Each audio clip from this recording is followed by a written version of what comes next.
Great Britain, a totally real and deeply serious country. A country that somehow still has a royal family hundreds of years after making the right call and cutting their king's head off. Fortunately for the people of the United Kingdom, they now have the chance to do the same thing all over again, as Charles I has been reincarnated as King Charles III, son of Elizabeth, the girl boss with the most war crimes to her name, II, and brother to Prince Andrew, the most high-status nonce on the Isles, which is a high bar to cross. I mean, that's some stiff competition. Luckily for him, Jimmy Savile is dead, for now. And so, before the spirit of Britain's most notorious nonce returns from hell whence he came, Charles III has been called to do the right thing and get lubed up, ready for his return, all lubed up and wet. Where was I? Oh, yes. Hello, viewers. I'm Brigitte Empire, science and culture correspondent for the Daily Telegraph, the only newspaper in Britain that manufactures its very own magical oil. Except this one isn't for the king's use, nor is it the kind of oil that we all should be worried about, the one that we're burning and is slowly killing the planet. Oh God, oh God, oh God, oh God, we're all going to die. No, it's not that. Oh no. This is to keep the soul of Britain as dark and horrific as it's always been. And to help with that, I have my faithful editors, including our friend Dan here, who seems to have zoned out at the mere mention of the royal family. That's the problem with being a British newspaper, viewers. Whereas you would think of the modern day, covering the everyday goings-on of a literal fucking king would be for some sort of expose. After all, didn't we decide an extremely long time ago that having kings was cringe? Like, just a bad idea. Instead, in Britain, we have to act like having a king is not just a normal thing, but a good thing. And every story on the royal family has to be some sort of puff piece extolling the virtues of having an old man who can't even brush his own teeth without servants squeezing out his toothpaste for him, be immune to any consequences, and soak up the wealth of the land until he has more money than God. Speaking of that, man, I'll get back on track, shall I? So, here's the tea. King Charles III, following the passing of his mother Elizabeth, is due to be coronated this year. Woo! Congratulations, Charles! And this isn't, your usual type of coronation, which would of course be a curry sandwich with chicken and the occasional raisin, but a real bloody coronation. That's a real sandwich. Please don't. Why would you put raisins in a curry sandwich? Why is there a curry sandwich? Curry sandwich was delicious, but why would it invent it? Why is there raisins in it? Why is Britain like this? Why? Anyway, it's not that type of coronation. It's a real bloody coronation. He's going to be made king officially, like for realsies, as opposed to what's happening right now, where everybody's calling him the king, even though all he did to earn that title was survive long enough to watch his mum die, which, a lot of us do that. Why aren't we all kings? Why don't we all become kings? What are his qualifications? Who does this man think he is? Well, luckily for Charles, he needs no qualifications because of the divine right of kings. You see, it was the belief of the people of England long ago that the king was put in charge of them by God himself. The same God who said it was easier to get a camel through the eye of a needle than for a rich man to get into the kingdom of heaven. Because apparently God was just quite inconsistent like that. Instead of keeping his word and encouraging the peasantry to eat the rich, as would be their right as the largest of the social classes. This is ancient Earth's most foolish program. Why does Ross, the largest friend, not simply eat the other 5? Perhaps they are saving that for sweeps. Charles's ancestors were granted the ability to sit on a special chair and gain immunity from anything from needing to have any perceivable good qualities to soak up the money of an entire country to having to watch his brother go to prison for all the crimes we know he definitely did. July of this year, Epstein was arrested on charges of sex trafficking and abusing dozens of underage girls. One of Epstein's accusers, Virginia Roberts, has made allegations against you. She was very specific about that night.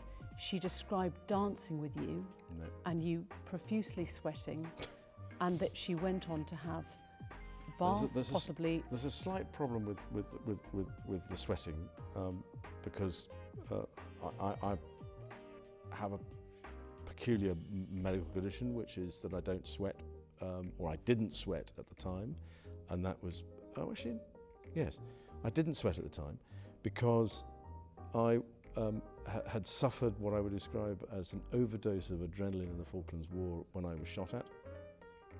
and I simply, it was almost impossible for me to sweat. On that particular day that we now understand is the date, which is the 10th of March, I was at home.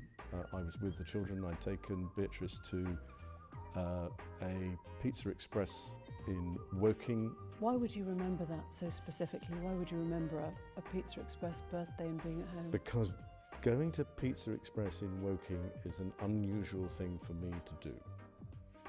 A very unusual thing for me to do. I've only been through Woking a couple of times, and I remember it weirdly distinctly. As soon as somebody reminded me of it, I went, oh yes, I remember that. Importantly, however, King Charles can't just go and get coronated easily. Far from it.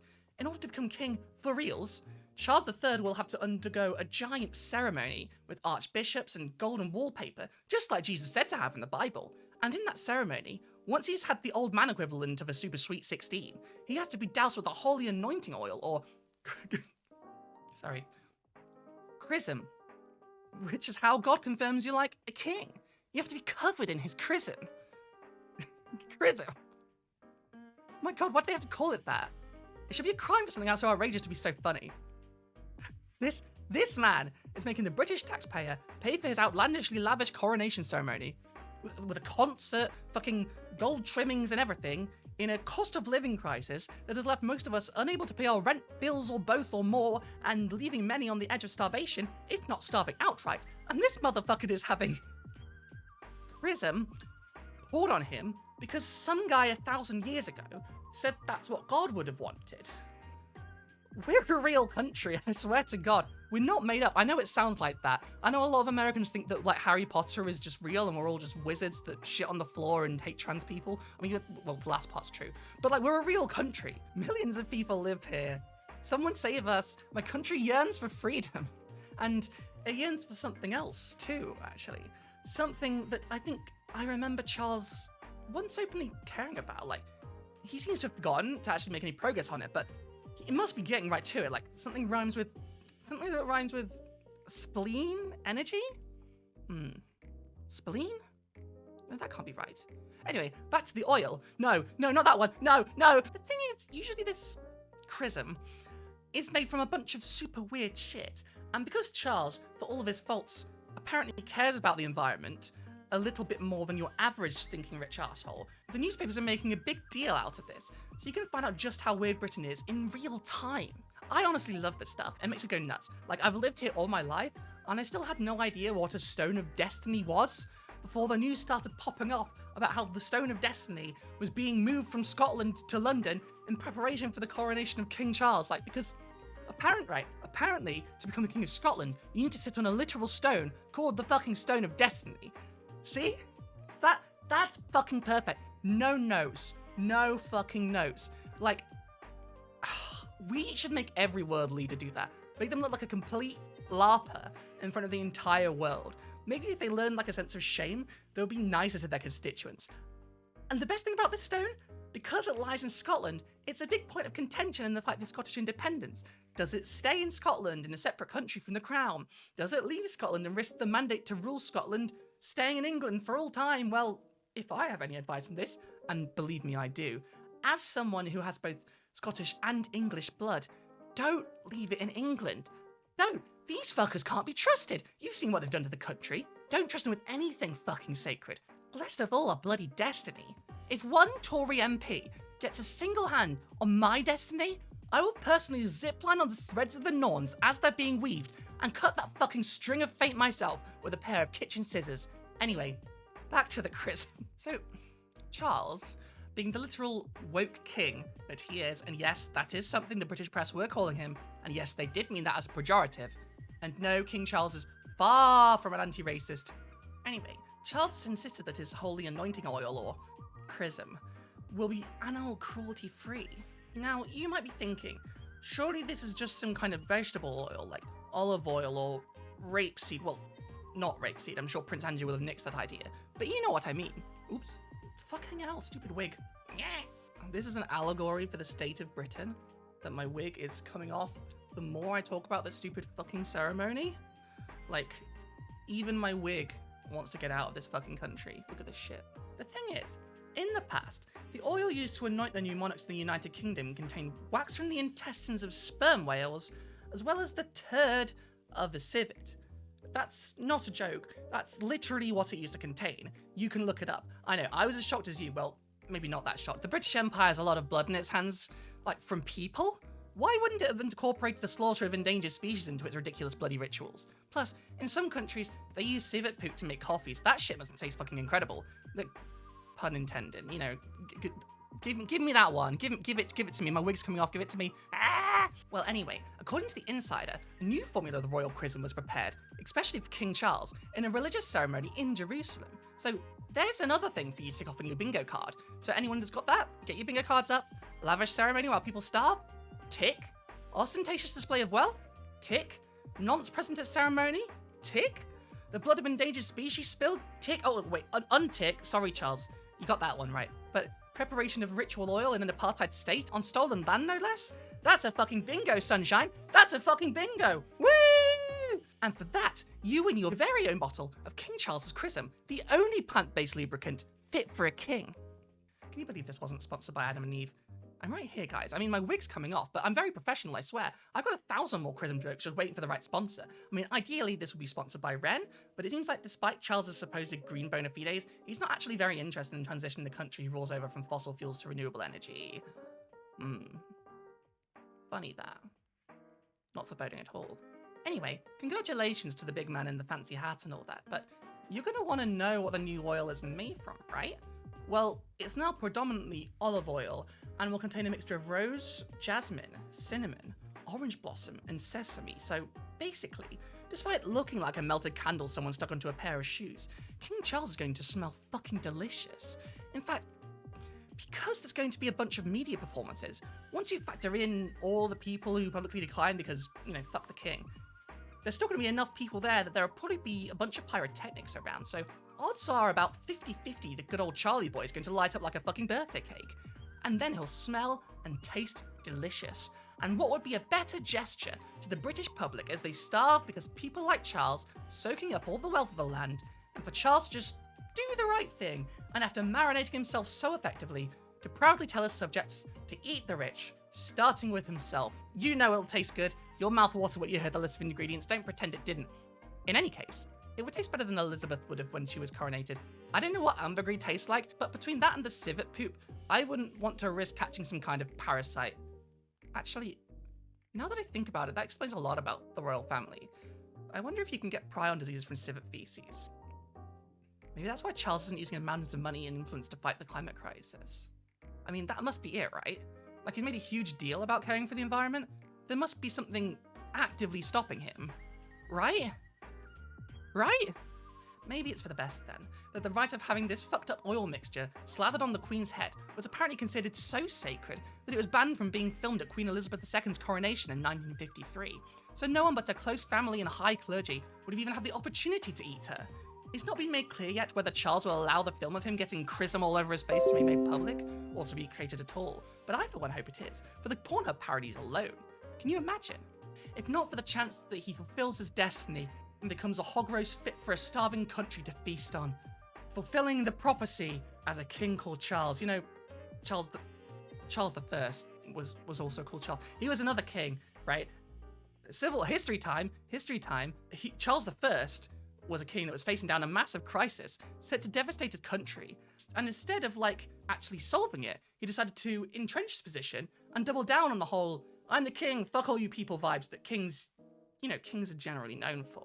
Maybe if he was, gone, and his land was given back to the people, we would be able to use it for big renewable energy projects. There's certainly enough of it. And, I wonder why Charles hadn't thought about that. Huh. I wonder what shame tastes like. Before we finish, I want to make it clear to anyone watching who even knows a lawyer or can smell a lawyer, this was a joke, a little joke. I think this whole ceremony is stupid and I'm making fun of it. I do not advocate that any of my audiences do any crimes, Charles. Sorry, zoned off there. Been spending too much time around Dan. Okay, where was I?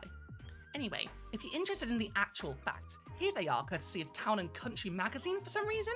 Since that's the case, and since this is the royal family we're talking about, I'm going to have to put on my most Tory voice possible for this one. The chrism oil will be used to anoint His Majesty the King on 6th May 2023. It's been consecrated in Jerusalem today. Friday 3rd March 2023. Buckingham Palace said in a statement today, the ceremony took place at 10 a.m. local time in the Church of the Holy Sepulchre in Jerusalem, with the oil consecrated by the Patriarch of Jerusalem, His Beatude Patriarch Theophilos III, and the Anglican Archbishop in Jerusalem, the Most Reverend Hossam Naum. The oil was created using olives from 2 groves on the Mount of Olives, one at the Monastery of Mary Magdalene, which is the burial place of Prince Philip's mother, Princess Alice of Greece. It has been perfumed with essential oils, including sesame, rose, jasmine, cinnamon, and orange blossom. The holy oil is at the center of the most sacred part of the coronation ceremony, the anointing, which happens before the investiture and the crowning. The Royal Collection Trust describes how the Archbishop of Canterbury pours the oil onto the coronation spoon and anoints the sovereign on the hands, breast, and head. The tradition goes back to the Old Testament, where the anointing of Solomon by Zadok the priest, Nathan the prophet is described. Anointing was one of the medieval holy sacraments, and it emphasizes the spiritual status of the sovereign. Until the 17th century, the sovereign was considered to be appointed directly by God, and this was confirmed by the ceremony of anointing. Although the monarch is no longer considered divine in the same way, the ceremony of coronation also confirms the monarch as the head of the Church of England. What you might have noticed from all that is that it's not really very... How did the papers put it? Woke? You know, if King Charles really wants to be environmentally conscious, why ship oil from Israel all the way to Britain? There's plenty of oil right here. I'm sure Charles already knows this, but the global shipping industry is a massive source of carbon emissions, and that's because of stuff like this. In this day and age, we all know that King Charles wasn't magically put here by God. So why do we need oil that's been sourced from the Eastern Mediterranean, especially if, as Charles has demonstrated, the makeup of the oil can be changed to adapt to modern sensibilities? This is the thing with King Charles. He likes to think of himself as an environmentalist, but you know, he's incredibly rich and owns a massive portion of the land in Britain. He could, without any need for parliamentary oversight, construct wind and solar farms all over the UK and wean the UK off fossil fuels. He could give his vast sums of money to support green energy initiatives in the global south, provide infrastructure where it's sorely needed, instead of sitting on a literal throne and worrying about whether the oil he's supposed to be soaked in on his quinceañera, copyright me, thank you, is Jesus-y enough to make him a real king. In fact, the oil Charles should be concerned with, if he were truly an environmentalist, is not the oil that goes in his chrism, or whatever ceremonial nonsense he needs to feel like the most special boy on Turf Island, but the oil the UK is burning to fuel its electricity, its infrastructure projects, its shipping, its armed forces, its manufacturing, and he could solve that. He has the means, and he's talked a big game over the years about having the willpower to turn those means into ends, but, you know, in the end, Charles is just another rich arsehole, holding all the power and the money, watching the world burn, and mumbling that someone should really do something about it. You, Charles, you should do something about it. With this land and the money that you have, you might not save the world overnight, but you'd make a bloody good start of it. So, looks like we might have some competition in the Baroque ceremonies department, huh? Are we, getting in on this, guys? Dan, do we get to taste this chrism? Is this the same thing that Lord Nonsbottom takes to keep his skin looking as fresh as dried rotted parchment? Without the blood of 1,000 innocents, I mean. Like, that's obviously gonna help. No answer? Fine then. Keep your secret. But I'm going to visit this coronation if you're not going to say anything. I'm going to lick the chrism right off Charles's wrinkled head. Sounds delicious. And if I'm lucky, someone will be angry enough about the cost of living crisis that they throw a Molotov cocktail at the bugger, and then I'll have a feast the likes of which you only get when Lord Nonsbottom lets you have his leftovers. Until then, puppets, God save the fucking king, for me, because I want a slice. Like, not sexually, but, like, parody, but you get it. Oh, God. Jesus, this country makes me sound insane. Okay, before I go, remember, kids, kings? Better not to have them. You wouldn't let someone steal all your money and sit on top of you talking about how awful and dirty you are, so why tolerate it just because it's been there for a while? Fuck it. To paraphrase an Australian musician/comic, just because an idea is tenacious doesn't mean that it's worthy. All right, off with you, puppets. And off with its head! Hey, thank you for watching this incredibly stupid video and putting up with it while my wig falls off multiple times. You know, whew, sometimes I want to cover something heavy and in-depth, and sometimes you just need to goof off, you know? If you enjoyed this, why not give this video a like, leave a comment, hit that subscribe button, and share it with your friends. And if you really, really liked it, you can help me not starve by dropping me a one-time donation on Coffee, or signing up to my Patreon for just £1 a month. All patrons get access to early videos multiple days before everyone else. So, if you want to hear this stupid shit before everyone else, here's your chance. You'll have me all to yourself. In addition, when I reach enough patrons to make this my actual job, I'll set up a Discord and we can have a chat and stuff. But most importantly, you also, at the end of each video, if you're a patron, get a shout out at the end. Just like Joey Cobalt, Scar Jan, Nerania, Laura Van Loon, Howard Lott, and Anne Bachara. All right. And let's get arrested for high treason for this video. See you all on the next one. Oh my god, the hairline. Why did I Vervigs? Catherine, will you Vervigs? Yes, I will Vervigs. That was a mistake. When will you Vervigs? Look at this. Oh, hair hood. Could be a Halloween costume. Hair maiden? Is there something there? I need to workshop that pun.